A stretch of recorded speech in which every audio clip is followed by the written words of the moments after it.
নমস্কার বন্ধুরা, শিবানী কিচেনে আপনাদেরকে স্বাগত। আমরা প্রত্যেকে আলু আর ঝিঙ্গার খোসাগুলো ফেলে দিই, কিন্তু এই ফেলে দেওয়া জিনিস দিয়েই খুব সুন্দর একটা রান্না হয়। চলুন, প্রথমে আমি ঝিঙ্গা আর আলুর খোসাগুলোকে এই মিক্সিতে দিয়ে দিলাম, এটা বেটে নেব। এই দেখুন, এবার এর মধ্যে এই দেখুন 4টে শুকনো লঙ্কা দিলাম, এই দেখুন একটুখানি কালো জিরা দিলাম, একটুখানি জিরে গুঁড়ো দিলাম,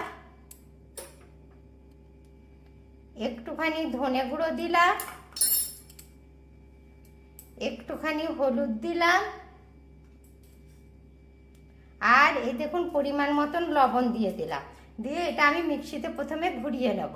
এই দেখুন বন্ধুরা, একটু খৈচা খৈচা বাটা হয়েছে। এবার এর মধ্যে আমি একটুখানি সামান্য জল দিয়ে দিলাম, দিলে এবার প্লেন করে বেটে নেব। এই দেখুন বন্ধুরা, এবার এর মধ্যে এই বাটাটা হয়ে গেছে। বাটার মধ্যে 1 চামচ দিচ্ছি ময়দা, 1 চামচ দিচ্ছি এই দেখুন বেসন, আর এই দেখুন পরিমাণ মতন একটু সুজি দিয়ে দিলাম। দিয়ে এটাকে মাখিয়ে নিলাম। এবার আমি এটাকে বড়া ছাঁকবো।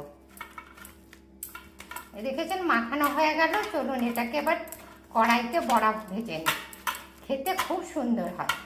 দেখেছেন কি সুন্দর মাখানো হলো। এটা গরম হয়ে গেছে, এবার আমি বড়াটা ভেজে নেব। এই দেখুন, এবার বড়াটাকে এই দেখুন দিয়ে দিচ্ছি।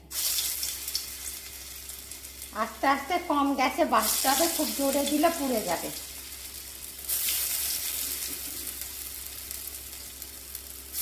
প্রথমে এই 4 পিস হোক। বন্ধুরা, এক পাশটা হয়ে গেছে, এবার আমি উল্টে দিচ্ছি। দেখেছেন কি সুন্দর হয়েছে। এই দেখুন উল্টে দিলাম। আপনারাও ঠিক এইভাবে বড়াগুলোকে ভাজবেন। দেখেছেন একদম মচমচে করে ভাজা হবে। দেখুন বন্ধুরা, কি সুন্দর বড়াটা ভাজা হয়েছে। দেখেছেন, এই দেখুন কি সুন্দর বড়াটা ভাজা হয়েছে। এবার এগুলোকে আমি তুলে নিচ্ছি।